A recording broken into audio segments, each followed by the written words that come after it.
একটা মস্ত বড় ভুল করে ফেলেছে। জন্য আমি আমি তোমার কাছে ক্ষমা চেয়ে নিচ্ছি। এবার এবার দয়া করে তুমি রত্নদীপকে বিয়ে করার জন্য রাজি হয়ে যাও বললি। অসম্ভব, সেটা আমার পক্ষে কোনো মতেই সম্ভব নয়। কারণ কারণ কারণ আমি ধূমকেতুকে ভালোবাসি, আর আমি ধূমকেতুকেই বিয়ে করব। ধূমকেতুকে বিয়ে?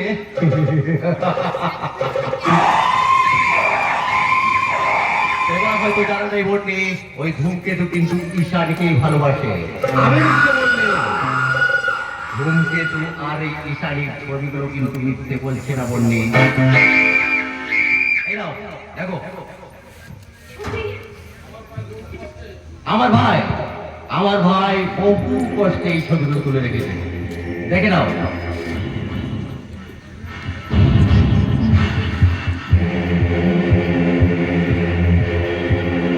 ওই বোর্ডে যদি আমি ধূমকেতুকে শেষ করব, লোহা দিয়েই আমি লোহাকে কাটবো, আর ধূমকেতুকে আমি বুঝিয়ে দেব আমি রত্নাকর। তবে বাল্মীকি নই, আমি হলাম আধুনিক মির্জাফর। বিশ্বাসঘাতক! তোমাকে নিয়ে আমি কত স্বপ্ন দেখেছিলাম, আর আর তুমি কিনা এই মেয়েটার প্রেমে হাবুডুবু খাচ্ছ।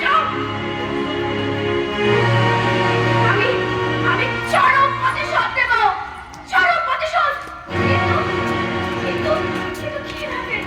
প্রতিশোধের রাস্তা আমি তোমাকে বলে দেবো বন্যি।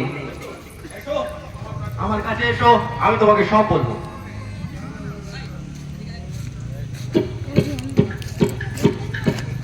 কি আগে? পারবো পারবো পারবো, আমাকে আমাকে তো পারতেই হবে। তাহলে তাহলে এই নাও বন্যি তোমার প্রতিশোধের হাতিয়ার।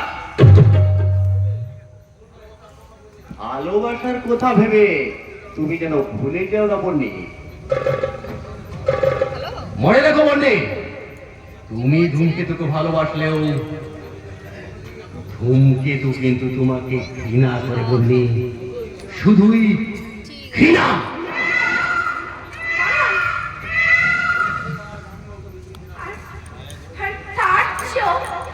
তার চেয়েও আজ আমি ধূমকেতুকে বেশি ঘৃণা করি।